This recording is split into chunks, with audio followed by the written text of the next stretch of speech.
Ang kwentong ito ay hangong sa totoong buhay. Mula ito sa isa nating kabayan na itago na lang natin sa pangalang Mang Dalino, taong 1970, Zamboanga. Donato! Nasaan ka bang gurang ka? Lumapit ka nga rito nang mapalo kita. Sobra-sobra ka na. Pati kalabaw dinadamay mo sa kalokohan mo. Nasaan yung ngipin nun? Nagkaroon pa tayo ng alagang bungal. Oy Donato ba? Matandang to. Nagbibigi-bigihan kasi may kasalanan. Hay! Binaybay ni Mang Dalino ang daan patungo sa pasungan. Naabutan nito doon ng kapatid. Ngumiti habang nakatingin sa hawak ng ngipin. Inabot niya ang walis tingting sabay hampas sa ulo nito. Magkakagoiter ako kakatawag sa'yo eh. Wala ka talagang ginawa kung hindi pa sakitin ang ulo ko. Marami akong pinoproblema. Huwag mo nang dagdagan, pakiusap lang. Ano bang problema mo? Bakit ka lang hahampas? Kapag ako nabaliw dahil sa kagagawan mo, lagot ka sa akin. Ano bang hinihimutok mo ngayon? Walang araw na hindi tayo nagbabangayan, magtigil ka nga. Ikaw ang magtigil, Donato. Puro kakalokohan eh. Tignan mo nga yung kalabaw natin doon. Bungal! Kasi binunutan mo ng ngipin. Hayop na matandang to. Pati alaga natin ginawa mong laruan. Anong pinaglalaruan?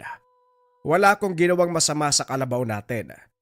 Kung makapagbintang ka, parang ang sama ko naman. Kusang natanggal ang ngipin ng alaga natin. Alam mo ba kung ano magandang balita? Magandang balita mo yung mukha mo. Huwag mo akong dinadamay sa kalokohan mo ha. At saka, walang ngipin na kusang natatanggal kung walang bumunot. Ikaw na gurang ka. Hindi ko na alam ang gagawin sa'yo. Perwisyo kang kalbo ka. Kung makapagsabi ng kalbo, akala mo hindi pwedeng liparan ng eroplano yung ulo mo, panot. Ilan na nga lang yung buhok mo eh. Huwag ka masyadong magpadala sa damdamin mo. Kapag ikaw inatake, walang makakatulong dahil hindi kita kayang buhatin. Patanda na ako. Paboy! Ay sos, iniiba mo ang usapan. Naghanap ng palusot. Huli na nga sa akto, susubukan pang makatakas. Hawak mo ang ngipin ng kalabaw natin, kaya huwag ka na magsinungaling. Umamin ka nga. Ano ba talaga ang pumasok sa isip mo? Paano kung manghina yun? Paano kung mawala ng lakas dahil sa ginawa mo? Paano na ang taniman? Sino mag-aararo? Ikaw? Pwede naman, mukha kang kalabaw. At tigas ng mukha nito. Sinabing kusang nahulog, hindi natanggal. Walang bumunot, nahulog. Huwag kang mag-alala, malakas ang kalabaw. Hindi yan basta-basta mapapagod. Bata pa yan. Ito namang ngipin niya. Gagamitin natin para labanan ng banta sa paligid. Mariosep, masisiraan ako kung makikinig ako sa iyo eh. Diyan ka na nga. Huwag kang uuwi hanggat hindi mo natatabas yung mga talahib sa taniman. Dalin mo ang kalabaw roon para mapakain. Ay nako, gurang na to. Napailing na lang si Mang Danilo sa naging usapan nilang magkapatid. Lumakad siya at tinanaw ito sa malayuan.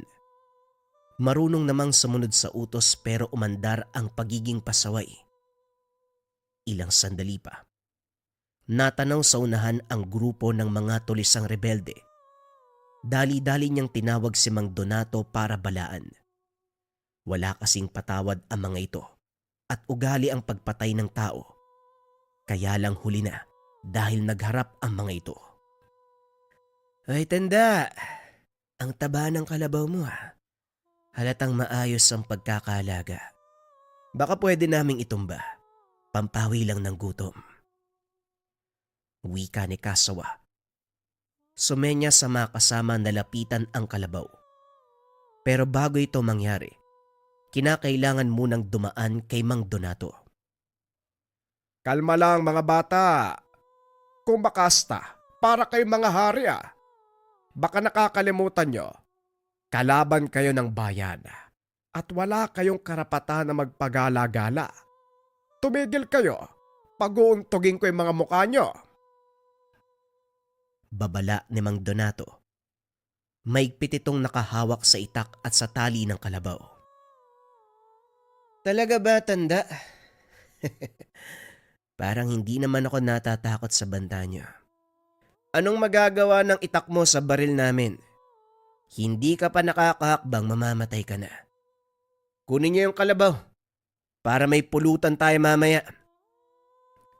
Kumilos si Mang Donato. Binitawan ng tali ng kalabaw. Kagad sumugod sa mga rebelde. Siya naman ay walang sinayang na sandali. Tinaga ang mga ito. Napuruhan pero biglang tumigil nang sunod-sunod na putok ang pinakawalan ni Kasawa. Tinamaan sa dibdib pero walang sugat na natamo. Ganun na lamang ang pagkagulat sa mukha ng rebelde. Upang makasiguro, muling pinaputokan pero ganun pa rin ang nangyari. Tao ka ba? Anong klaseng matanda ka? Bakit hindi ka tinatabla ng bala? Hindi sumagot si Mang Donato. Sa halip pinakitaan ng galaw. Sa pilitang binunutan ng ngipin si Kasawa. Kumaripas ng takbo ang kasama nitong sugatan. Siya naman ay walang tigil sa pagsigaw dahil sa ginawa ng matanda. Paikaikang naglakad dahil pinuruhan din sa binti. Wala pala kayo eh. Puro angas lang ang alam. Sa susunod na babalik kayo, hindi lang ngipin ang bubunutin ko. Hoy gurang na kalbo, baliw ka talaga kahit kailan. Paano mo nagawang kalabanin ng mga rebeldeng yan? At saka hindi ba binaril ka? Bakit boy ka pa? Sa puntong ito, hindi napigilan ni Mang Dalino na lapitan ang kapatid. Takot ang naramdaman niya nang makaharap nito ang mga rebelde. Pero si Mang Donato ay parang walang nangyari. Bakit? Hinihiling mo ba na mamatay ako? Ang sama mo talagang kapatid ka. Ay sandali diyan ka nga muna. Mawawala yung kalabaw eh. Nasundan na lamang ng tingin ni Mang Danilo ang kapatid. Hindi siya makapaniwala sa nasaksiyan. Nagsama sila sa iisang bubong mula pagkabata. At ngayong matanda na, pero parang hindi pa kilala ng lubusan ang kasama. Anong may kakaya yung nilunok ng matandang yon para hindi tabla ng bala? Nakakakilabot naman. Kinagabihan, umalingaw-ngaw ang sunod-sunod na putok ng armas. Nagsara ng mga bintana at pintuan si Mang Danilo. Nahinto nang makitang kampante ang kapatid. Hindi man lang natakot sa mga kaganapan. Sa inis, wala sa sariling binato ng tsinelas. Kagad itong lumingon sa kanya. Ano ba? Lahat na lagi! Hindi ka naman inaano! Nagkakagulo na ang lahat, kalmado ka pa rin. Isara mo ng maigi yung bintana malapit sa'yo. Hindi ko alam kung saan ka humuhugot ng tapang para hindi matakot sa pangyayari. Malapit tayo sa kuta ng mga rebelde. Tapos ikaw niya, ay nako po pa. Nerbiyoso ka kasing tao ka. Kaya kaunting gulo lang natatakot ka agad. Ito, huwag mong hiwalay sa katawan mo para maging protektado ka. Kunot noong tumitig si Mang Danilo sa inabot na pangil.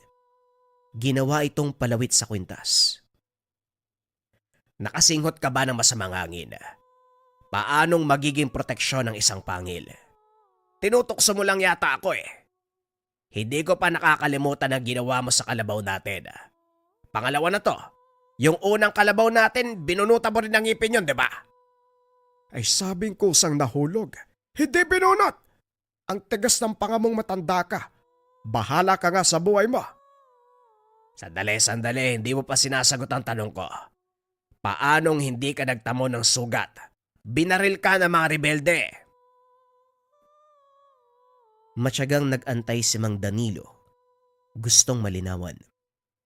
Hindi siya kumbinsido na walang maika na ginamit ang kapatid upang malabanan ang pinsala ng bala. Sasabihin ko, pero kailangan mo munang tanggapin ang pangil na ito. Huwag nang maraming tanong. Isuot mo na yan. Napilitan si Mang Danilo na tanggapin ang inalok nitong kwintas. Pagkatapos ay tahimik na nakinig sa paliwanag. Isinalaysay ni Mang Donato ang dahilan kung bakit hindi napipinsala ang kanyang katawan sa mga bala, patalim at iba pa. Nagsimula ito noong makuha ang kusang natanggal na pangil ng kalabaw. Ito ang una nilang alaga. Hindi inasahan na magkakaroon ng bisa. Nang araw na yun, lihim niyang inaral ang iilang bagay na may kinalaman dito. Natutunan ang mga dasal at pamamaraan para paganahin ang mutya. Ilang beses nang napatunayan ang kakayahan. Makailang ulit ding nasangkot sa kaguluhan laban sa mga rebelde. Kaya malaki ang pasasalamat ko sa pangil dahil ito ang tanging nagpoprotekta sa akin laban sa mga salbahing rebelde. Kung wala ito, malamang matagal na akong pinaglamayan. Napakamot sa ulo si Mang Danilo. Hindi alam kung paniniwalaan ang sinabi ng kapatid. Maniniwala pa ako kung sasabihin mong malakas ang kapit mo sa swerte. Pangil, ngipin, magpoprotekta sa buhay ng tao. Nahihibang ka na ba? Tiyan ka na nga. Ang dami ko nang iniisip, dumagdag ka pa. Ang haba pa ng salaysay mo, hindi naman ka panipaniwala. Ay bahala ka sa buhay mo, Panot. Hindi naman kita pinipilit. Hindi magawang matulog ni Mang Danilo dahil naisip ang sinabi ng kapatid. Sa kabilang banda nagtatalo ang paniniwala. May parteng kumbinsido, pero meron ding ayaw magpadala dahil kilala ang ugaling meron ito. Mabilis makaisip ng imbentong kwento. Pero kung pagbabatayan ko yung nangyaring pamamaril sa kanya, parang pwede. Ay nako, nababaliw na ako kakaisip. Tama na nga muna. Bukas ko na lang tatanungin yung gurang na yon. Pagsapit ng madaling araw, napansin niyang umalis ng bahay si Mang Donato. Kagad nagtaka dahil wala namang dapat asikasuhin ng araw na yon. Kaya naman walang pagdadalawang isip na sinundan. Mula sa pagbaybay ng daan, lumihis si Mang Donato, sumuot sa gubat, umakyat ng bundok. Tahimik itong sinundan hanggang sa narating ang tuktok kung saan may rebeldeng nag-aantay. Maingat siyang kumilos upang makalapit at mapakinggan ang usapan. Sinabi ko na sa inyo wala akong balak na sumapi sa grupong ito. Marangal akong tao, hindi kagaya nyo halang ang kaluluwa nyo Wika ni Mang Donato sa kausap na rebelde. Kung makapagsalita ka, akala mo hindi pumatay ng tao. Kung tutuusin pareho tayong kriminal. Parehong may pinatay, kaya huwag ka magmalinis. Balita ko pinuruan mo yung grupo ni Kasawa. Mainam dahil sa gabal sa mga plano mga langgam na yun Palaging umiiksena sa mga bala ko. Hindi ko itatanggi na may pinatay akong tao, pero wag mo akong itulad sa kagaya mong demonyo. Balik ta rin man ang mundo magkaiba tayo. Pumapatay ka ng walang dahilan, samantalang ako meron. O sige na kung saan ka masaya. Pinatawag kita ngayon para sabihing sasama ka sa paglusob doon sa kabilang kampo. May maliit na grupo. Sinusubukan ng pasensya ko. Gusto ko silang turuan ng leksyon. At bakit naman ako sasali? Anong kinalaman ko sa kaguluhan niyo? Uy tanda, alam mong ayaw ko sa maraming kuda. O sige ganito, kung hindi ka sasama, bibisita ako sa inyo para kausapin ang kapatid mong si... Ano ang pangalan ng matandang kasama mo sa bahay? Napabunot ng patalim si Mang Donato, sabay tutok kay Alakdan. Wag na wag mong idadamay si Danilo. Subukan mong lumapit sa kanya. Hindi ako magdadalawang isip na pumatay. Magkasubukan tayo nang malaman mo kung paano ako magalit. Tumawa ang rebelde sa inasal ni Mang Donato. Alam niya, Ayaw na ayaw isali sa ganitong usapan ang kapatid. Mahal mo talaga matandang yun, ano? Kung ayaw mo siyang madamay, sasama ka bukas. Kapag hindi ka dumating, burol ng kapatid mo nga sikasuhin. Natapos ang usapan nang umalis ito. Si Mang Donato, nagmamadaling bumaba ng kabundukan, nagtungo sa bukirin at sinimulan ang mga gawain. Samantalang hindi makapaniwala si Mang Dalino sa nakitang pag-uusap. Lingid sa kalaman, nakipag-ugnayan sa rebelde ang kapatid. Buong akalay sa taniman lamang umiikot ang atensyon. Sumasaglit pala sa pagtulong sa mga taong iyon. Bukod pa dito, isa sa gumugulo sa isipan ang narinig na pumapatay ng tao si Mang Donato. Mukhang marami akong hindi alam sa matandang to, ah. Magkapatid kami. Nakatira sa isang bubong. Pero may mga galaw siyang hindi ko nalalaman. Paano kong haharapin ang katotohanan kung talagang ang pumapatay ang gunang na ito? Pero paano niya nagagawa? Alam ko si Raulo lang yan eh. Hindi kumikitil ng buhay. Ay, ang gulo! Nang mga sumunod na sandali, ibinuhos ni Mang Dalino ang oras sa pagbabantay sa kilos ng kapatid. Palihim na sinundan saan man magpunta. Sa bukirin, sa kapitbahay, maging sa likod lang ng tahanan. Nasagot ang mga katanungan ng isang gabi. May napagawing nilalang. Abala sa pagliligpit ng mga binilad na mais si Mang Danilo nang may lumitaw na bata. Madungis, nanghihina, nagmamakaawang tulungan. Dahil likas na mawain lalo na sa kabataan, walang pagdadalawang isip na pinutuloy. Inasikaso ito, hinayaang matulog sa papag. Bumalik din sa naudlot na gawain ang matanda. Makalipas ang ilang sandali, narinig ang biglaang pagsigaw ng bata. Tarantang lumapit si Mang Danilo. Naabutan itong namimilipit sa sakit ng tiyan. Sumaklolo siya. Binigyan ng paunang lunas. Umayos naman ang kalagayan. Isda lang naman ang kinain pero bakit ganyan? Nga pala, nasaan ba mga magulang mo? Iniwan ka ba o ikaw ang umalis? Tanong ni Mang Dalino. Hindi siya nakatingin sa bata dahil abala sa pagliligpit ng mga halamang gamot. Nang lingunin niya, iba na ang muka. Bumungad ang nanlilisik na mga mata. Mahaba ang mga kuko. Buwaghagang buhok at matulis ang ngipin. Nasaan yung aswang na kaagad umatake? Sinugod ng kalmot si Mang Danilo. Hindi magawang lumaban dahil mabilis at malakas ang nilalang. Napasiksik na lamang siya sa sulok habang iniinda ang pag-atake nito. Sa kabutiang palad, dumating si Mang Donato na kaagad namang sumaklolo. Tinaga ng tinaga. Nanlaban pa ang aswang ngunit nasawirin. Ikaw kahit kailan ka matanda ka. Sabi ko naman sa'yo, huwag ihiwalay ang pangil ang kalabaw. Yan ang inabot mo. Teka, paano ba nakapasok to? Lumapit tong bata.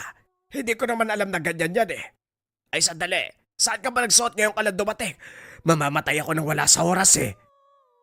Napakatigas kasi ng ulo mo. Nasaan ang pangil na binigay ko? Sugatan na nga ako. Pangil-pangil na hanap mo. Gamutin mo muna ako. Dito napagtanto ni Mang Danilo ang sinasabing pumapatay ng tao ang kapatid. Kung lilinawin, hindi ordinaryong tao ang pinapaslang kung hindi ang mga may lahing aswang.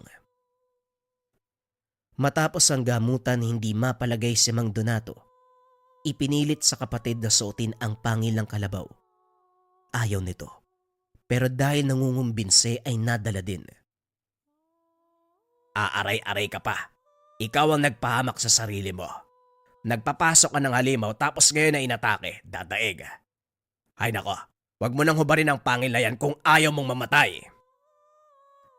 Hindi nagreklamo si Mang Dalino dahil makaraan ang ilang sandali. Unti-unting umepekto ang bisa ng pangil. Ang sugat na sobrang hapdi at kirot. Humupa. Wala na siyang maramdamang pananakit.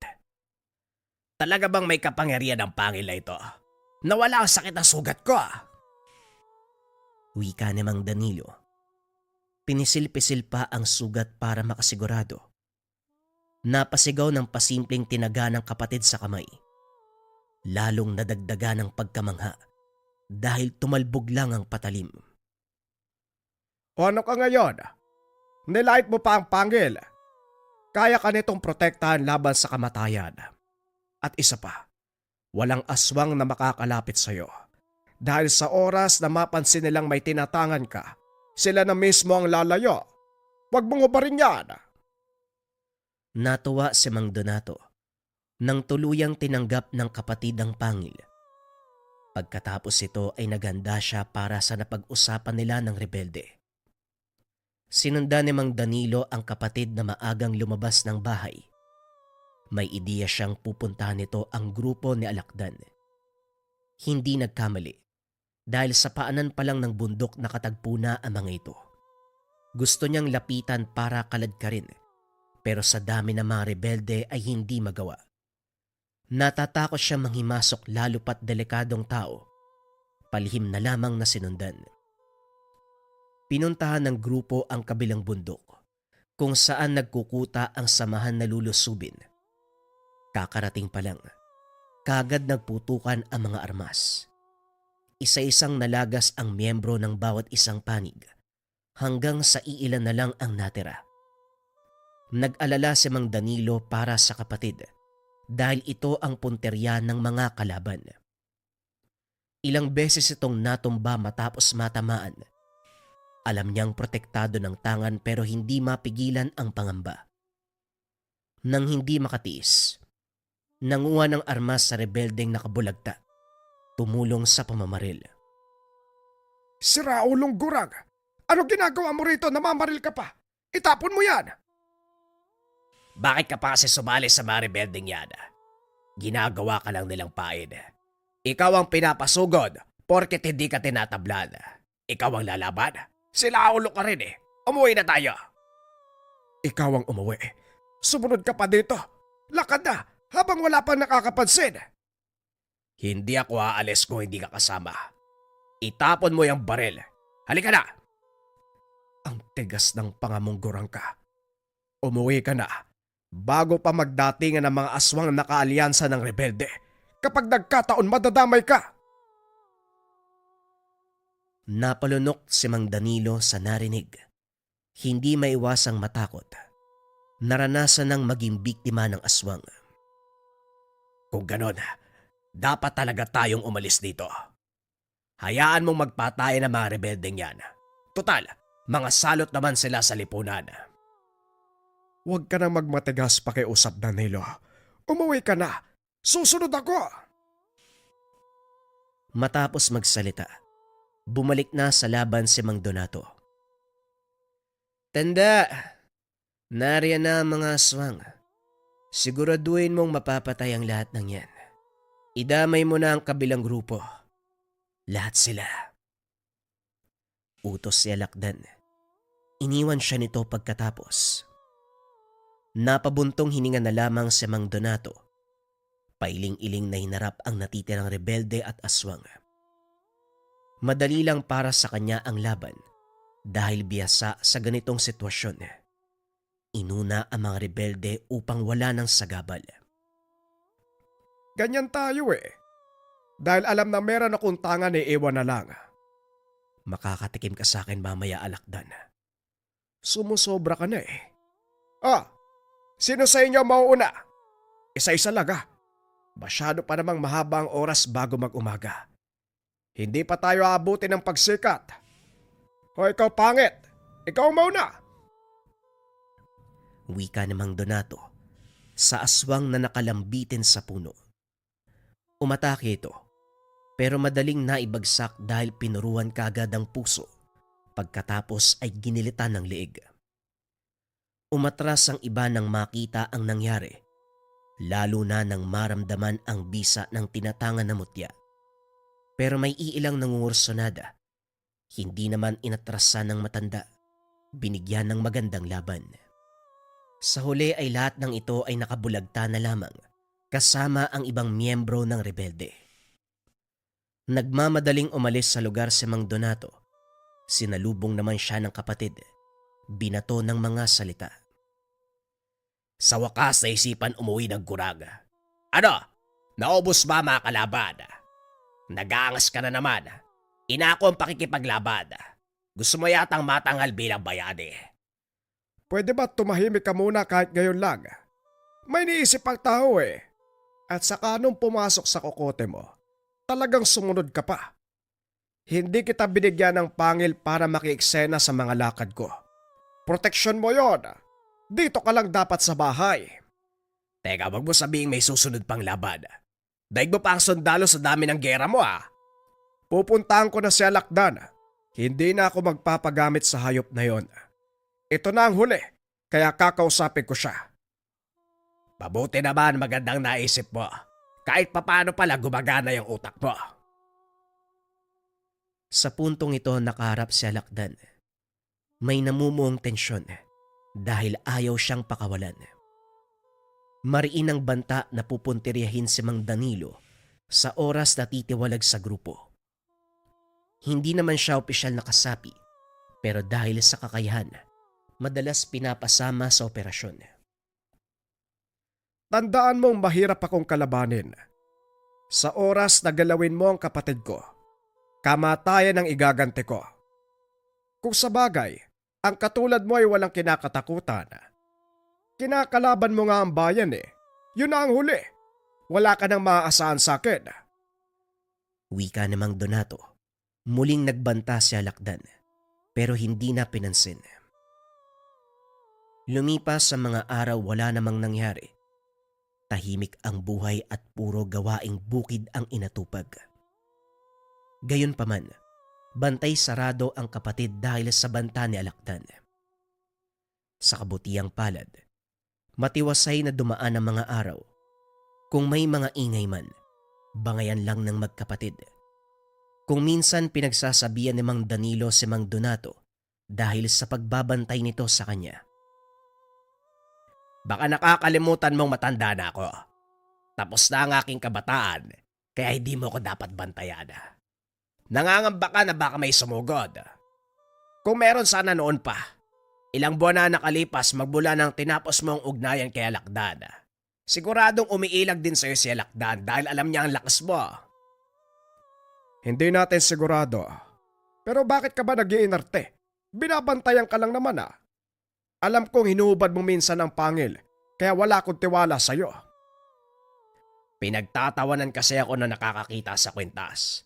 Bakit daw ako may suot ng ngipin? Mangkukulam ba daw ako? Diyos ko por santo. Makasalanan ng tao pero kailanman hindi pumapanig sa kasamaan. Tinawag pa ako mangkukulam. Nagpapadala ka naman sa sinasabi nila. Isuot mo yan. Mamaya may biglang umatake, mapano ka? Mamaya na matutulog pa ako sa gabal sa liig. Ikaw na muna magbantay sa binilad na mais. Maraming manok dyan na manggugulo. Tahimik na naupo sa ilalim ng puno si Mang Donato. Tinanaw ang nakabilad na mais sa bakuran. Ilang sandali pa may dalawang babaeng bumaybay sa daan. May kalayuan pero saktong namukaan. Nahinto sa pagakbang nang makita siya. Kagad nag-init ang tangan, kaya may ideya kung anong klase ng tao ang mga ito. Nagmamadaling bumalik sa dinaanan nang tumayo siya. Nakakainsulto naman ng mga yon. Kung makatakbo, akala mo nakakita ng demonyo. Sino ba namang hindi matatakot sa mukha mo? Daig pa ang demonyo. Pangit! Pumasok ka sa loob. Ako magbabantay dito. Hindi ako makatulog Nagising siya bandang hating gabi. Wala sa tahanan ang kapatid. Hindi rin mahagilap sa labas. Pinagpalagay na lamang na baka nagtungo sa tindahan para bumili ng kape. Pero nang hindi pa bumabalik makaraan ang ilang oras, napilitan siyang hanapin. Dadaan muna sa taniman bago makarating sa tindahan. Doon palang narinig ang pagpalahaw ng kung sino. Nang mapagtanto kung saan galing, dali-daling pinuntahan. Nakita si Mang Danilo na sugatan habang ang kalabaw ay nakabulagta na lamang. Wakwak ang katawan. Sa hindi kalayuan napansin ang anino ng aswang. Nanginangat-ngat pa ang natangay na laman. Dinala muna sa ligtas sa lugar ang kapatid bago hinamon ang nilalang. Walang pakundangan sa pagsugod ang aswang. Masyadong agresibo, paulit-ulit ng kalmot. Parang linta kung makakapit sa likod ni Mang Donato. Swerteng may dalang itak, kung kaya't napatikim ng taga. Hindi to umubra. Humandusay matapos ang sunod-sunod na pagsaksak sa katawan. Upang makasigurado, pinugutan ng ulo. Kagad ding sinunog at saka inilibing ang tirang butot laman. Pagdating ng tahanan, sermon ang inabot ni Mang Danilo. Kung kailan ka tumanda, saka tumigas ang ulo mo. Sabing wag gubarin ang pangil eh. Paano ka napunta sa taniman kanina? Nakalimutan ko kasi kung naitali bang mabuti yung kalabaw eh. Pagtingin ko yun ang nabungaran. May aswang tapos sinugod ako. Mabuti nga sinugatan lang ako eh. Dahil ang karne ng kalabaw ang binalingan. Ang tagal mo namang dumating. Mabuti na abutan mo pa akong buhay. Aba, kasalanan ko bang napahamak ka? Ikaw nga tong hindi nag-iisip eh. Malay ko bang umalis ka ng ganitong oras? Pasaway na gurang. Akin ang braso mo, gagamutin ko. Sa susunod na ubarin mo pa ang pangil. At masangkot ka sa panganib ba? Si San Pedro na ang bahala sa'yo.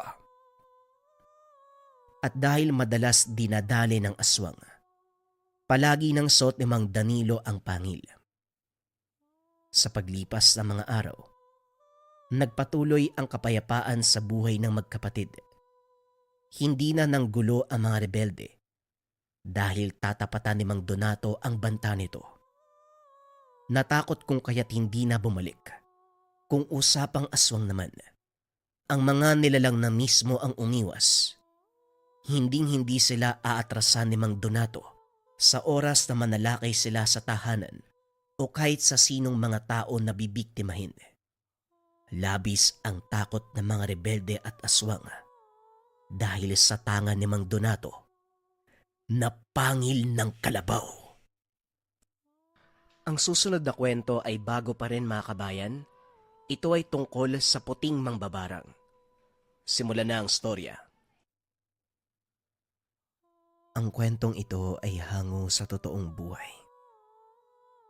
Mula ito sa isa nating kabayan na itago na lang natin sa pangalang Mando. Taong 1970. Bukidnon. Napailing na lang si Mando nang makita ang tali sa paa ng pinadalang insekto sa kaaway na mananabong.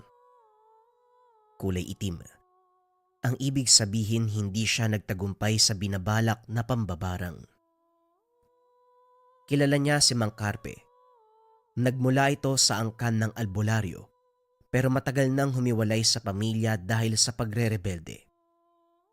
Hindi lubos akalain na kaya nitong takasan ang pambabarang. Gayunpaman, hindi pinanghinaan ng loob si Mando. Nagtungo ito sa silid upang ulitin ang proseso. Kinuha ang garapon na naglalaman ng isang alupihan. Binulungan ng orasyon at saka pinakawalan. Nagmarcha ito patungo sa tahanan ni Mang Carpe. Kung may pangontra ka man, wala pa rin akong balak na tumigil. Babarangin kitang matanda ka.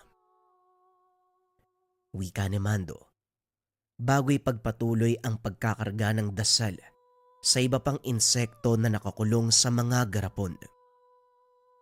Inihanda niya ito para lamang kay Mang Carpe. Nagsimula ang lahat nang mandaya si Mang Carpe sa sabong. Ilang beses silang nagpang-abot at palaging idinadaan sa dayaan ang pagsusugal. Hindi lang sa manok, kundi pati na sa pustahan. Ilang ulit na rin ang komprontasyong naganap Kaso nga lang palaging pinapabura ng karamihan ang matanda. Walang nagawa si Mando kung kaya't naisip na gumante sa ibang paraan. Nag-intay ng ilang oras. Sa kabutihang palad natanaw ang pinadalang alupihan. Mabilis itong gumapang mula sa lupa patungo sa kanyang kinalalagyan. Pero ganun na lamang ang inis nang muling makita ang itim na tali. Sa ikalawang pagkakataon, hindi siya nagtagumpay. Sa galit niya, lumabas ng tahanan at pinuntahan ang kinalalagyan ni Mang Carpe. Naabutan itong nagsisibak ng kahoy sa bakuran, nakangiti ng nakakaloko sa kanya. Magandang hapon, Mando. Sa dinami-rami ng inaasahan kong bisita, hindi ko naisip na ikaw pa magpapakita. Ano bang sadya mo? Bakit parang may kung anong hinanakit dyan sa kalooban mo? May nagawa ba ako mali? Tanong ni Mang Carpe. Nagbuntong hininga si Mando, pilit pinapakalma ang sarili. Maraming dumaraan at nakatambay. Ayaw niyang makita ng mga ito ang tunay na pag-uugali. Gusto ko lang po sanang malaman kung sasalang kayo sa sabungan bukas. May panabong akong nais ilaban at maaaring manok mo sanang ipangtapat. Tumatapang ka na, bata. Alam ng lahat dito na isa kong matinik na kalaban pagdating sa sabong at wala ni isang naglakas ng loob na humamon sa akin. Maliban sa iyo, ha? Talaga bang gusto mong makipaglaban? Walang sisihan kung uuwi ka ng talunan. Palagi naman eh. Lalong nag-init ang katawan ni Mando sa galit. Nagtawanan ang mga tambay na nakarinig. Dumagdag pa ang nakakainsultong ngisi ni Mang Carpe. Tinapunan ng huling tingin ng matanda bago siya tumalikod.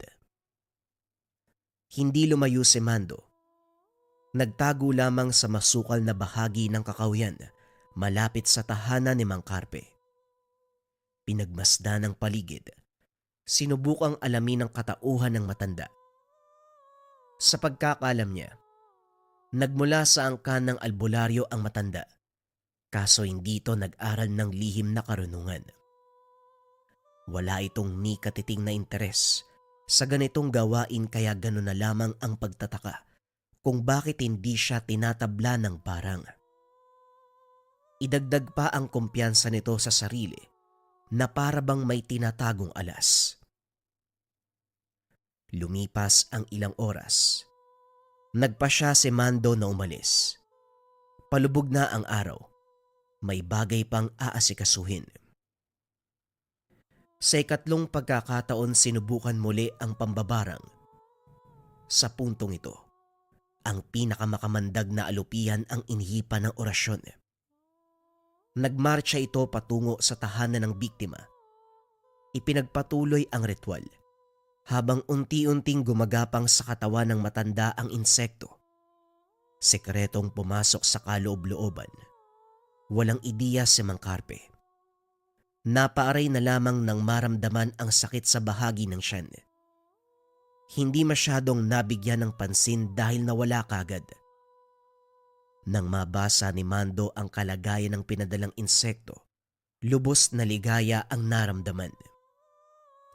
Kailangan palang ulit-ulitin bago magtagumpay. Sa puntong ito, tanda, tignan natin kung meron ka pang ipagyayabang. Wika ni Mando. Lumakas ang pagtawa habang tinatapos ang ritual sa isang mahabang dasal. Kinabukasan taas noong naglakbay sa daan si Mando. Nagtaka ang mga tambay sa ipinapakita niyang kasiyahan. Lumapit ang kakilala nito na si Mang Rosco. Parang ang saya mo ngayon, Mando. Anong meron? Laki ng ngiti mo ah. Kung makataas no, parang ikaw yung may-ari ng daan. Wika ni Mang Rosco. Nga pala, bakit parang kulang ang grupo nyo? Nasa nang mayabang na si Mang Carpe? Hindi pa namin alam pero ang sabi ng anak niya, may iniinda raw eh. Sumakit yata ang tiyan. Maagang nagtungo sa butika ang panganay niya. Hindi mapigilan ni Mando ang mapatawa. Lalong nadagdagan ang pagtataka ni Mang Rosco dahil dito. Pasensya ka na. Hindi ko lang maiwasan dahil yung kaibigan nyo, kung makaastan napakayabang, tapos ngayong merong iniindang karamdaman. Akala ko, kasing tigas ng mukha niya ang kanyang sikmura. Hindi naman pala. O siya muna na ako. Pupunta na ako ng sabungan. Pasipol-sipol na lalampasan ng grupo ni Mang Rosco. Hindi pa rin maalis ang tuwa. Nagsimula ang sabong. Sa pagkakataong ito ay panalo si Mando.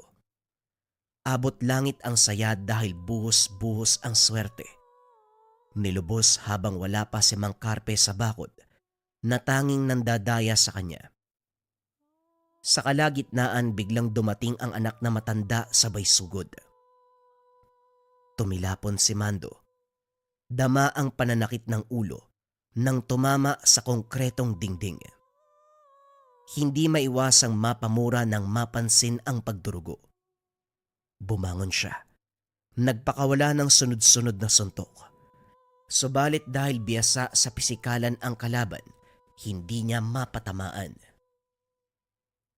Etong Mando na to, mambabarang.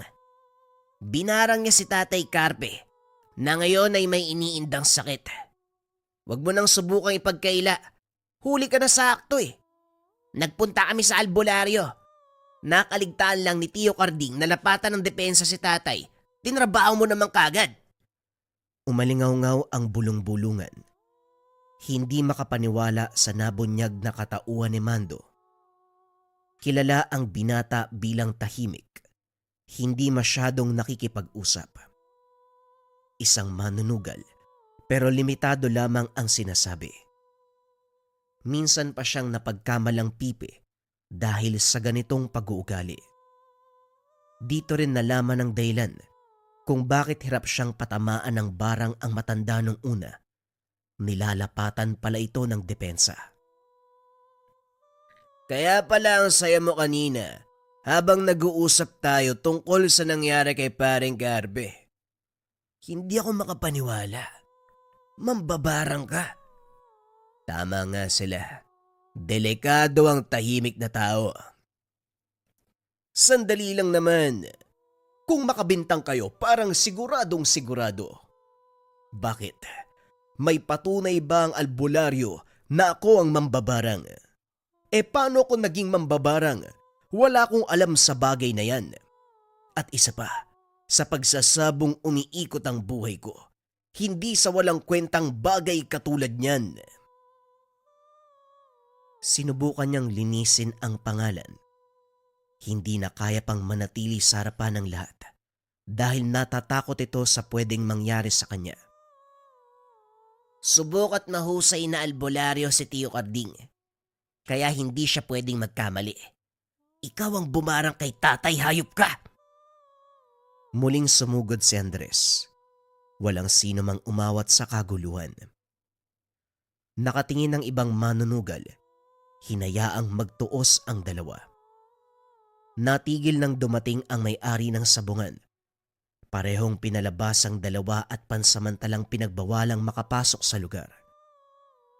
Sa tahanan naglabas ng galit si Mando. Hindi inasahan, ganon kabilis malalaman ang kanyang ginawa. Wala sa isip ang ganitong pangyayari. Mang Carding, isa pang pesteng matandang to.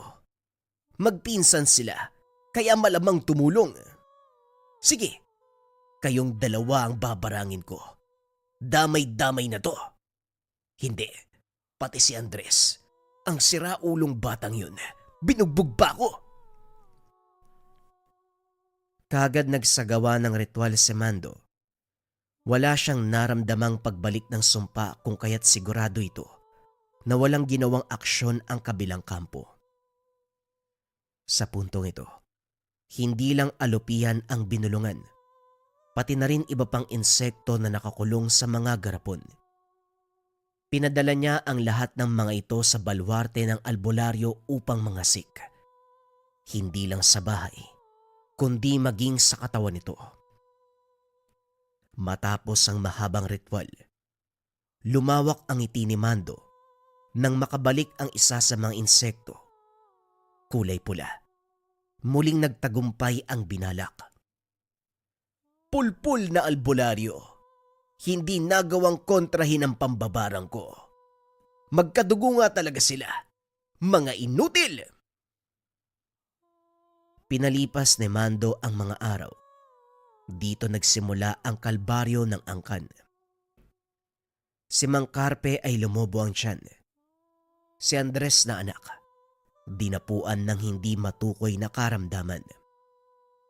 Ang albularyo na si Mang Carding tumigil sa panggagamot para asikasuhin ng sarili basta na lamang naihimatay dulot ng pananakit ng kaloob-looban. Isang araw, binulabog ng albularyo ang binata, harap-harapang kinumpronta. Mando, pakiusap. Itigil mo na ang ginagawa mo. Huwag na nating palalain ang sitwasyon. Ano bang kasalanan namin sa'yo para patawan mo kami ng ganitong parusa? Kung magkagalit kayo ni Carpe, pagpasensyahan mo na lang. Alam mo naman ang matandang yon, maraming nalalamang kabulastugan. Wika ni Mang Carding. Nanghihina na ito habang hawak-hawak ang tiyan. Sandali lang, Manong. Hindi ba isak ang albularyo? Paanong nangyaring hindi mo nagawang kontrahin ang barang? Nung sinuri mo ang kalagayan ni Mang Carpe, anong nangyari? Bakit hindi mo ginawa ang nararapat? Masyadong malakas ang puwersa mo. Sinubukan kong tawagin ka sa pamamagitan ng espiritual na pamamaraan pero hindi gumana. Aminado kung malakas ka. Hindi ko kayang Wika ni Mang Carding. Sumuka ito ng dugo. Hindi napigilan ng binata ang tumawa sa paghihirap nito. Ganyan nga. Pasensya na rin kung masyadong malakas ang puwersa. Pero wala na akong magagawa. Hindi ko galing bawiin ang ipinataw kong sumpa. Pagdusahan niyo hanggang kamatayan. Pinagsarahan ng pintuan ng matanda. Nagtungo sa silid kung nasaan naroon ang mga insekto. Humalakhak habang kinakausap ang mga ito. Hindi mapigilan ang nararamdamang saya. Tama sila. Tahimik lang akong tao, pero malupit kapag gumanti. Kung hindi ako dinaya sa sugalan, Mang Carpe, maayos sana ang karamdaman mo ngayon. Kaso masyado kang mayabang. Dahil sa kagagawan mo may ibang nadamay. Hindi ko na rin yun kasalanan. Sa muling pagdaan ng mga araw, lumala ng lumala ang kalagayan ng mga ito. Nakaratay na lamang sa banig, hirap, nagihingalo. Paminsan pa itong pinunta ni Mando sa tahanan para busitin. Pasimpleng binasa ng dasal sa harapan. Abot langit ang takot ng mga ito sa ginawa niya. Nahinto nang magsalita si Mang Carpe. Pakiusap, itigil mo na to. Kung ano man ang nagawa ko sa'yo, patawarin mo ko. Hindi ko na uulitin. Hindi na kita dadayain sa sugal. Talagang hindi na mauulit dahil mamamatay ka. Naghihirap ka na dyan sa papag mo. Baka mamaya hindi ka na huminga. Iho, gagawin namin lahat ng gusto mo. Tanggalin mo lang ang sumpa.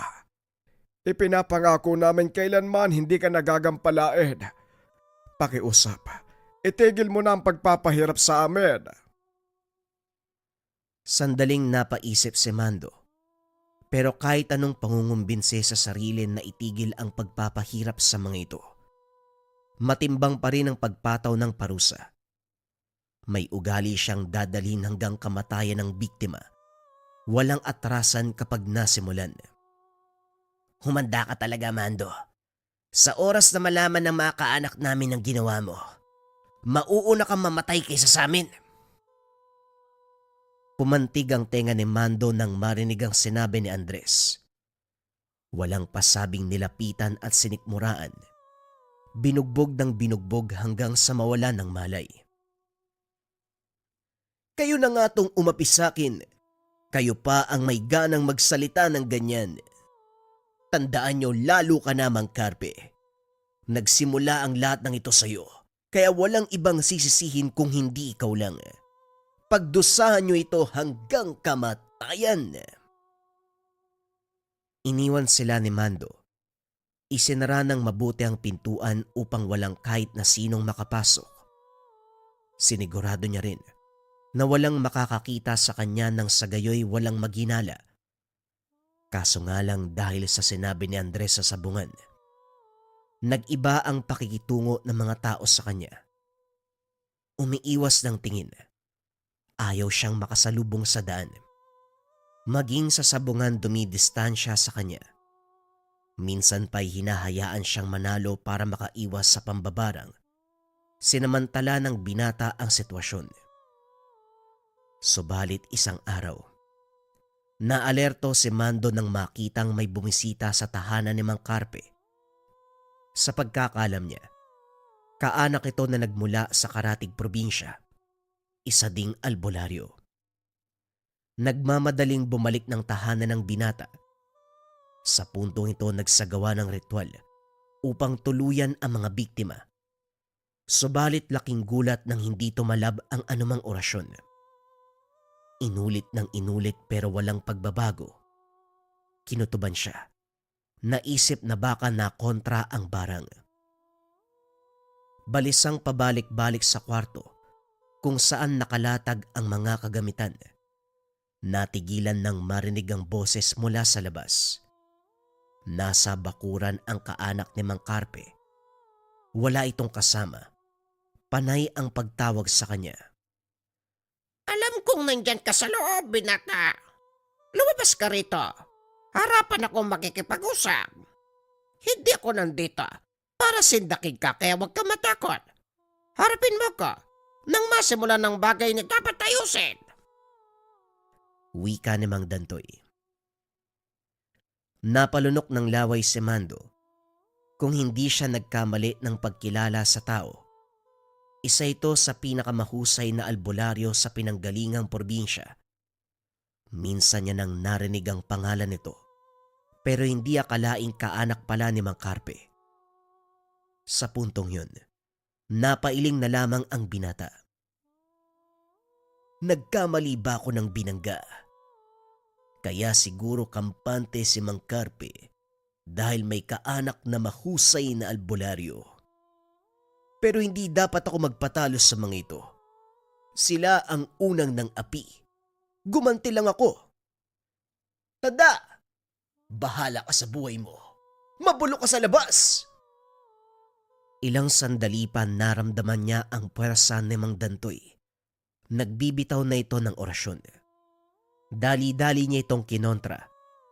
Sa puntong ito gumana muli ang kanyang depensa. Napangiti siya nang makitang nahirapan ng matanda. Napahawak ito sa dibdib. Napaubo na may kasamang maliit na insekto. Kapag hindi ka pa umalis, hindi lang yan ang aabutin mo. Matutulad ka sa mga kamag-anak mo. Nandito ako upang ayusin ang alitan nyo ni Carpe. Pero masyado kang matigas. Hindi alam ni Mando kung nagbabanta ba ang kausap. Gayunpaman, naaaliw ito sa pagbibigay ng karamdaman. Nang mga sumunod na araw, naging kampante ang binata dahil walang balita mula sa kampo ni Mang Carpe. Nalaman na lang nila, dinala sa probinsya ang mga ito upang doon magpagaling sa dinaramdam. Naging bantay sarado din sa posibleng pagbalik ng barang pero walang senyales hanggang sa lumipas ang panahon. Nagpatuloy sa buhay si Mando. Nasa sabungan lamang ang pagmumuka. Dahil takot ang mga tao, siya ang palaging nananalo sa pustahan. Sa sobrang pagkalulong sa sugal, hindi na malayan ang unti-unting pag-epekto ng pagbabalik ng sumpa. Habang nagpapahinga sa bakuran, napansin na lamang ni Mando na parang may gumagapang sa loob ng tiyan. Binaliwala ng una sa pag-aakalang dulot lamang ng hindi pagkatunaw ng kinaing karne. Pero habang tumatagal, tumitindi ang sakit. Parang may gumagapang na ahas sa loob ng katawan. Mabilis na kapag-isip at dahil na rin sa takot, nagmamadaling nagsagawa ng ritual upang pigilan ang paglala ng kalagayan. Ilang sandali pa, napag-alamang binalik sa kanya ang ginawang pambabarang kay Mang Carpe at sa dalawa pang biktima. Mabuti na lang natanggal niya dahil sa kakayan. Kamunti ka na ako dun ah. Akala ko wala nang gagawin ng mga yon. Nagpapalipas lang pala ng panahon. Tutal, kayo ang nagsimula. Tignan natin kung hanggang saan ang kaya nyo. Nagbuntong hininga si Mando. Pagkuway dinasalan ang mga insekto na nakakulong sa garapon. Lahat ng mga ito ay inutusang wasakin ang katawan ng mga biktima. Sinimulan niya kay Mang Carpe na unti-unti na sanang gumagaling dahil sa gamot ay binigay ni Mang Dantoy. Ngayon muling namilipit sa pananakit ng kalamnan. Naglalabas na ng dugo, maging ang mga uod. Upang hindi makontra ang ritual, ginawan din ng orasyon ang albularyong si Mang Karding at Mang Dantoy. Hindi to nakaramdam ng anumang pananakit ng katawan, pero walang humpay sa pagdurugo ang ilong. Unti-unting lumalabas ang alopian sa bibig na nag-iwan ng malubang pinsala sa loob. Hindi nagtagal nawalan ito ng malay. Sa pagkakataong ito, tinapos ni Mando ang ritual at hinayaang magdusa muli ang angkan ni Mang Carpe. Bibitinin ko muna ang paghihirap nyo para meron pa akong paglaruan sa mga susunod. Huwag kayong mag-alala. Wala akong balak na pairapan kayo sa mahabang panahon. Tatapusin ko rin kayo kapag nagsawa na ako. Sa kabilang banda, hindi magkamayaw ang asawa ni Mang Karding. Nakakarating lamang mula sa ibang bayan. Awang-awa ito sa kalagayan ng matanda, maging kay Mang Carpe. Sa anak nitong si Andres, pati na rin kay Mang Dantoy. Mulat ang mga mata. Kitang-kita ang labis na paghihirap sa pinsalang tinamo mula sa barang. Nang makapagpasya, nagtungo na sa tahanan ng kaanak upang humingi ng saklolo. Nakarating si Aling Flora sa tahanan ng isa ring albularyo. Walang pagdadalawang isip na pinaliwanag ang kalagayan ng asawa. Kaagad naman siyang inasikaso. Pinagtuunan ng pansin ang sitwasyon. Pagkatapos ay nagsagawa ng ritual. Natukoy ang dahilan. Kasabay nito ang pagtawag ng espiritual na kamalayan ng mambabarang. Sa kalagitnaan ng pustahan, nakaramdam ng kakaiba si Mando. Parang lalabas ang espiritu sa katawang lupa. Nang hindi na makayanan, nagmamadaling umuwi para malaman ang nangyayari. Pero pagpasok ng bahay, kaagad natumba nang biglang mawala ng lakas. Naparalisa, kahit ang mga mata ay hindi magawang igalaw. Ang kasunod na nangyari ay ang pagkarinig ng boses. Kaagad nagbago ang reaksyon ni Mando. Alam niyang nahuli siya ng albularyo. Alam kong naririnig mo ko. Ngayon pa lang magsalita ka na para hindi na humaba at lumala ang parusang ibibigay ko. Sino ka? Anong pangalan mo? At bakit mo binarang ang taong to? Itinikom ni Mando ang bibig. Walang balak na sumagot. Hindi tumigil ang albularyo. Naramdaman na lang ng binata ang matutulis na bagay na paulit-ulit na tumutusok sa kanyang paa. Hindi lang yun. Maging ang tiyan ay meron ng nararamdaman. Nag-ipon ng lakas si Mandro at kinontra ang ritual ng albularyo. Matapos ang sunod-sunod na pag-usal ng dasal, walang kahirap-hirap na nakawala. Nagulat naman ang albularyo dahil ngayon palang nakasagupa ng mambabarang na nagawang makatakas sa ganitong pamamaraan. Sa puntong ito, inuna muna ni Mando ang pagtanggal ng sumpa sa katawan. Hindi lingid sa kanyang kaalaman ang mga posibilidad, kaya naman nanatiling alerto. Hindi na siya nag-aksaya ng oras. Sinimulan ang huling yugto ng pambabarang. Inisa-isa ang mga biktima. Inuna si Mang Carpe. Kagad binawian ng buhay. Ilang sandali pa ang lumipas. Sumunod na ang anak na si Andres. Sa ganong pamamaraan din binawian ng buhay. Magiliw na sinundo ni Mando ang mga insektong kinargahan ng sumpa. Maingat na binalik sa garapon. Tinanggal din ang taling nagkulay pula. Walang mapaglagyan ng kanyang tuwa. Humalakhak ng humalakhak. Sa tingin niyo siguro, ako ang tipo ng mambabarang na madaling mapuksa. Mataas na antas ang aking karunungan. Walang sino mang albularyo ang makakatalo sa akin. Ang sumunod na tinabaho ay ang albularyong si Mang Karding. Isanabay na rin si Mang Dantoy. Hindi na pinatagal ni Mando. Nilapatan ng orasyon na siyang tumapos sa buhay ng mga ito. Makalipas ang oras, muling naramdaman ng puwersa na merong tumatawag sa espiritual na lakas. Kaso nga lang hindi na nagtagumpay ang albularyo. Sige lang, gumanti lang kayo. Kahit ubusin pa ang lahat ng albularyo sa bansa, hindi niyo ko mapipigilan. Wika ni Mando habang kinukuha ang nakahilerang garapon. Kinargahan ng insekto at saka pinalipad patungo sa kinaroroonan ng albularyo. Dumiretso ito sa pagpasok sa katawan. Walang sinayang na pagkakataon. Pagbalik ng alagang insekto kay Mando, laking tuwa nito nang makitang kulay pula ang tali. Ibinalik sa garapon, kinondisyon para sa susunod na paggagamitan. Ilang sandali pa, nabulabog si Mando ng malalakas na katok. Pagbukas ng pintuan, bumungad ang dalawang tao. Kilala niya ang isa, ang Chuy na matagal nang hindi nakikita. Nang dumako ang tingin sa kasama nito, ganun na lamang ang paglunok. Ito ang asawa ng yumaong si Mang Karding. Tiyo Bokyo, ano pong ginagawa niyo rito? May sadya po ba kayo ng 10 oras ng gabi? Ay nako, hindi ka talaga nagbago. Hindi mo lang ba kami iimbitahan sa loob? Dito ba talaga tayo mag-uusap? Pinapasok ng binata ang dalawa. Naging matipid ang pagsasalita.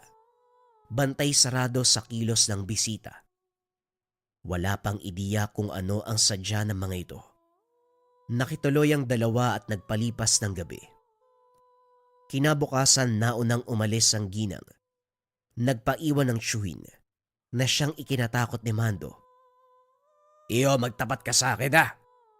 Ginagamit mo ba ang pamamaraan ng yumao mong ama? Napahugot ng hininga si Mando. Walang nagawa kung hindi magsabi ng katotohanan dahil malalaman nito kung nagsisinungaling siya o hindi. Ano naman kung gagayahin ko, Tiyo? Ikaw na rin mismo ang nagsabi noon na walang masama kung susunod ako sa yapak ni tatay. Basta walang maaagrabyado na inosenteng tao. Sigurado ka bang walang naaagrabyado sa ginagawa mo? Hindi lang isang tawang pinatay mo, Mando, kundi 5. 4 sa angkan ni Mang Carpe at yung pang-5, yung hiningaan nila ng tulong. Sinubukan kong ipasa sa kakilala ko, pero yun ang naabutan ko, pinatay mo siya. Binigyan kita ng pagkakataon nung una. Tinawag sa pamamagitan ng ritual. Pero sa halip na tanggalin mo ang sumpa, pinatay mo pa. Kaya pala pamilyar ang boses ng nakausap ko. Kayo pala ang taong yun. Pasensya na, Tiyo. Wala sa bokabularyo ko ang bumuhay ng biktima. Kapag nasimulan ko, kamatayan ang magiging katapusan. Wala ka talagang pinagkaiba sa yumaong mong ama. Parehong-pareho kayo ng pag-uugali, Mando.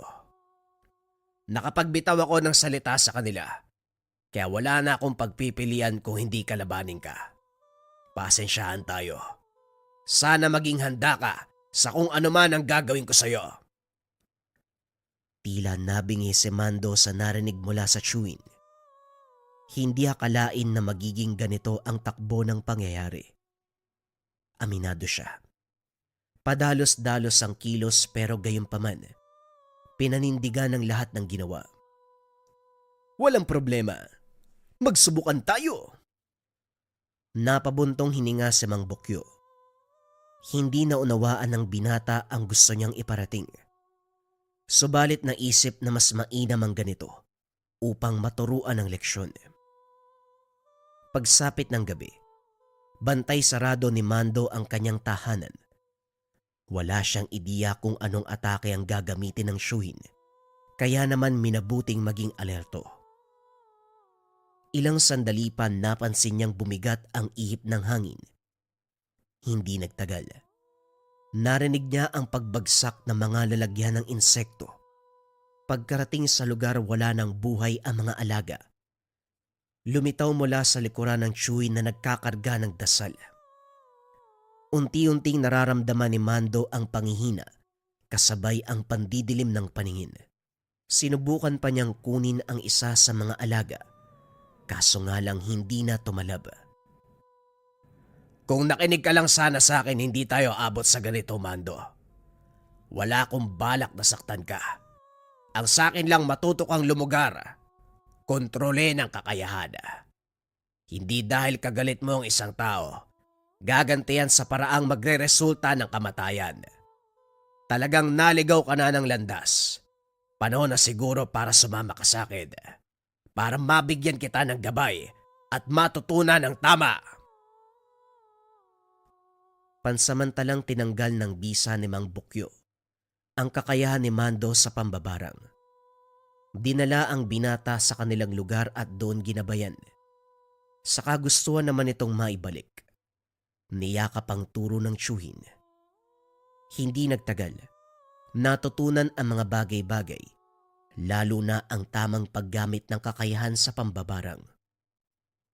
Kung dati, basta na lamang pinapatawan ng sumpa ang mga nakakaalitan, ngayon ay mas nagkaroon ng malalim na dahilan. Ginamit niya ang pambabarang sa panggagamot, hindi sa pagbibigay ng sumpa sa isang tao. Dahil sa gabay ni Mang Bokyo, naging mabuting tao si Mando. Tinalikuran ng pagsusugal. Ibinuhos ang buong buhay na pag-aralan ang lihim na karunungan at kung paanong gagamitin ang mga kakayahan para sa iba. Sa paglipas ng panahon, binansagan si Mando sa kanilang lugar bilang puti na mambabarang.